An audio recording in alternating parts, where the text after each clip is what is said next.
And the now recently आप लोगों ने न्यूज में इसके बारे में बहुत सुना होगा, चाहे इंडियन मीडिया हो, इंटरनेशनल मीडिया हो, इसके बारे में बात कर रहा है कि चाइना ने एक मेगा ऑयल डील करी है तालिबान के साथ। अफगानिस्तान में जो तालिबान है उसके साथ चाइना ने साइन कर ली है एक मेगा ऑयल एक्सट्रैक्शन डील। और इमीडिएटली आपके माइंड में क्वेश्चन आएगा, वेट, अफगानिस्तान में ऑयल, आई मीन तेल तो यूजुअली हम मानते हैं कि सऊदी अरेबिया ईरान के आसपास है, मगर जी हाँ, अफगानिस्तान में भी बताया जाता है कि बहुत सारे ऑयल के रिजर्व्स हैं।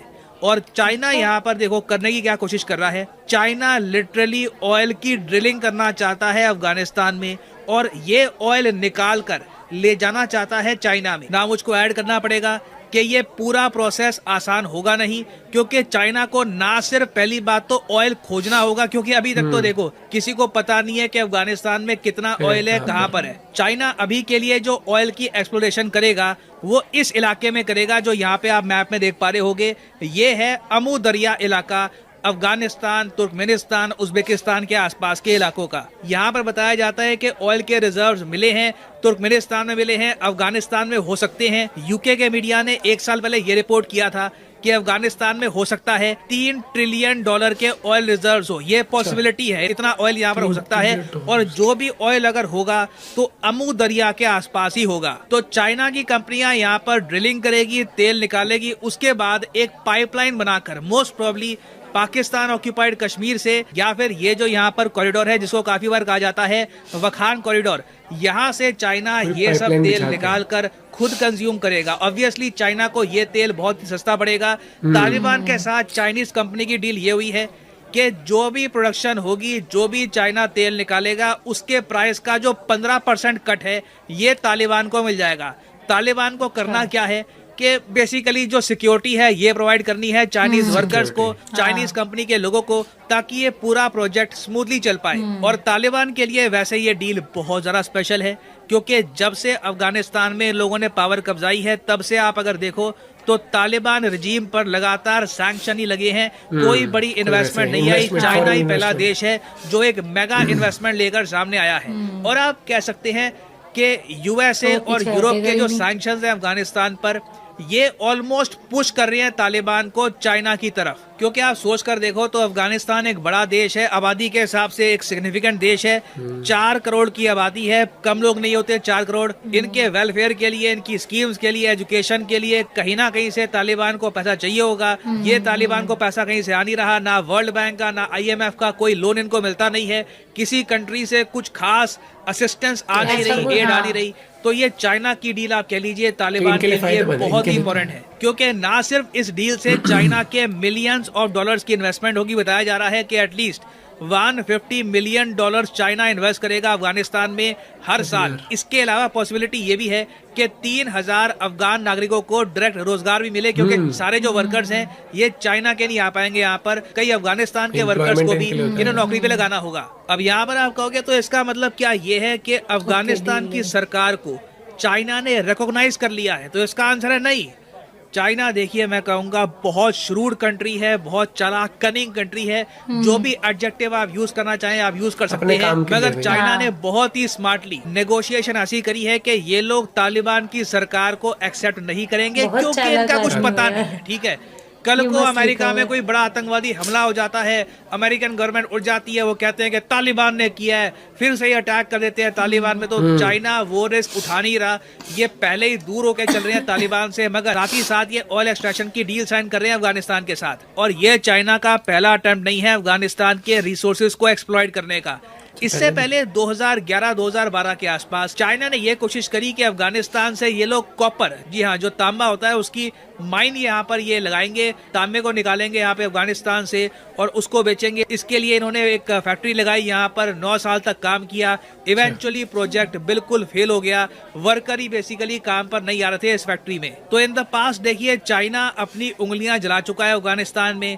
इस बार फिर से ये हिम्मत करके आए हैं, कोशिश है इनकी कि ये जो प्रोजेक्ट है ये 100% सक्सेसफुल हो जाएगा। और डील भी आप अगर देखो, ये जो 15% रॉयल्टी वाली डील है जिसमें तालिबान को मिलेगा 15%, ये डील 25 साल तक चलने वाली है। और हमको यहाँ पर ये बोलना होगा कि जहाँ पे चाइना चुपचाप ये डील कर बैठा है अफगानिस्तान के साथ, हम लोग थोड़ा पीछे रह गए, इंडिया थोड़ा पीछे रह गया, क्योंकि इंडिया के आज भी आप अगर देखो बहुत सारे जो प्रोजेक्ट्स हैं अफगानिस्तान में ये अटके हुए हैं। ये बात हाल ही में सरकार ने पार्लियामेंट्री पैनल को खुद कही है कि इंडिया के टोटल 500 प्रोजेक्ट्स चल रहे हैं अफगानिस्तान में और ये सारे प्रोजेक्ट्स अटक चुके हैं, इन पर कोई काम नहीं हो रहा। और ये जो सारे प्रोजेक्ट्स हैं ना, इसमें इंडिया का डायरेक्ट बेनिफिट नहीं हो रहा।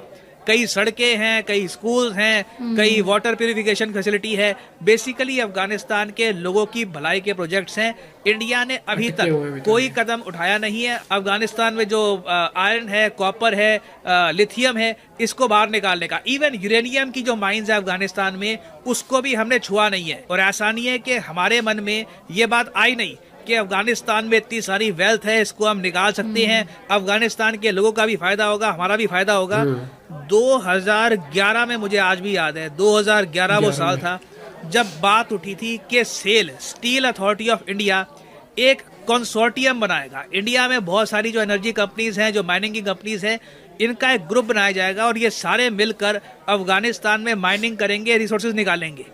ये मामला कभी आगे बढ़ा ही नहीं। आप कह लीजिए, देखो प्रॉब्लम्स आई, एक खतरा ये भी था, अफगानिस्तान में सिक्योरिटी का इशू था, और फिर इंडिया के पास कभी इतने एक्स्ट्रा फंड्स थे ही नहीं कि हम यहाँ पर माइनिंग करें। तो घूम फिर के हमने देखी अफगानिस्तान में सड़कें ही बनाई है, माइनिंग वगैरह हमने कभी करी नहीं है। और यहाँ पर मैं कहूँगा कि शायद टाइम आ चुका है कि इंडिया भी अफगानिस्तान के रिसोर्सेज को निकालने का सोचे। ये इंडिया के लिए एक बहुत ही बड़ा स्ट्रैटेजिक एडवांटेज हो सकता है। अभी रिसेंटली आप अगर देखो तो तालिबान और पाकिस्तान की सरकार के रिलेशंस भी काफी खराब हैं।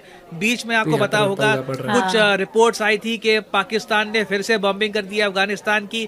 नाउ ये रिपोर्ट्स अनकन्फर्म्ड है, पाकिस्तान ने खुद ये जो रिपोर्ट्स है रिजेक्ट कर दी कि रीसेंट टाइम्स में कोई इन्होंने बॉम्बिंग करी नहीं है, अफगानिस्तान की एयर स्ट्राइक्स कुछ हुई नहीं है।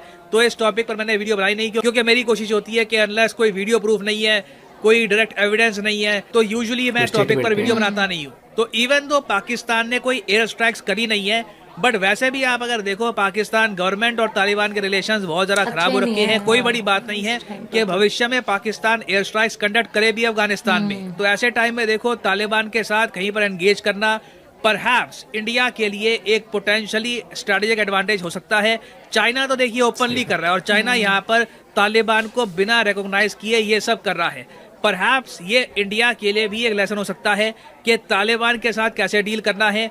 बिल्कुल आप कह लीजिए ये ऑलमोस्ट ऐसा ही है, रेनकोट पहन के नहाना। चाइना ये सब कर ही रहा है ना। मैं यहाँ पे आपसे पूछना चाहूंगा कि क्या आप मानते हैं कि क्या इंडिया को भी ये सब करना चाहिए, या फिर आपका मानना नहीं है कि हमारी सिंपल पॉलिसी होनी चाहिए कि नो मीन्स नो, तालिबान के साथ अगर कोई रिलेशन नहीं है, इनको हम एक्सेप्ट नहीं करते, तो कोई इस टाइप के प्रोजेक्ट्स भी हमको स्टार्ट नहीं करने चाहिए। लिखेगा इसके बारे में कमेंट सेक्शन में, मैं जेन्युइनली जानना चाहूंगा आपका ओपिनियन। ये देख कि जैसे वो पाकिस्तान को भी वो कर रहा है और उधर अफगानिस्तान के साथ भी डील कर रहा है, दोनों के साथ है ना। अब लेकिन ये है कि अगर बाई चांस वहाँ पे अगर सिचुएशन खराब होती है तो किसकी तरफ जाएगा? हाँ, लेकिन इंडिया का ये ठीक है भैया, अगर गवर्नमेंट को हम रिकॉग्नाइज नहीं करते हैं वहाँ पर, और इतना कोई बहुत ही एक्सपोनेंशियल हमारा बेनिफिट नहीं है वहाँ से, तो हमें रुक जाना चाहिए उस चीज़ में।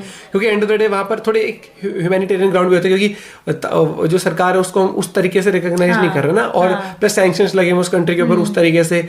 बाकी इंडिया का काम अभी रशिया के साथ चल ही रहा है ऑयल का, तो अच्छे से तो ये है। बाकी जब तक कि स्थिरता उस गवर्नमेंट की नहीं मानते पूरा चाइना को, तो एक ही अच्छा, इस देश पे कुछ ज्यादा इतना मतलब कोई ध्यान भी नहीं है, इतना कुछ नहीं है। चलो गाइज, आपको यह मैसअप रिएक्शन का वीडियो कैसा लगा? अपने थॉट को नीचे वीडियो के कमेंट में जरूर बताइएगा। वीडियो पसंद आई हो तो वीडियो को लाइक जरूर कर दीजिएगा। चैनल पे नए हैं तो चैनल को सब्सक्राइब जरूर कर लीजिएगा। तो थैंक यू, मिलते हैं नेक्स्ट वीडियो में।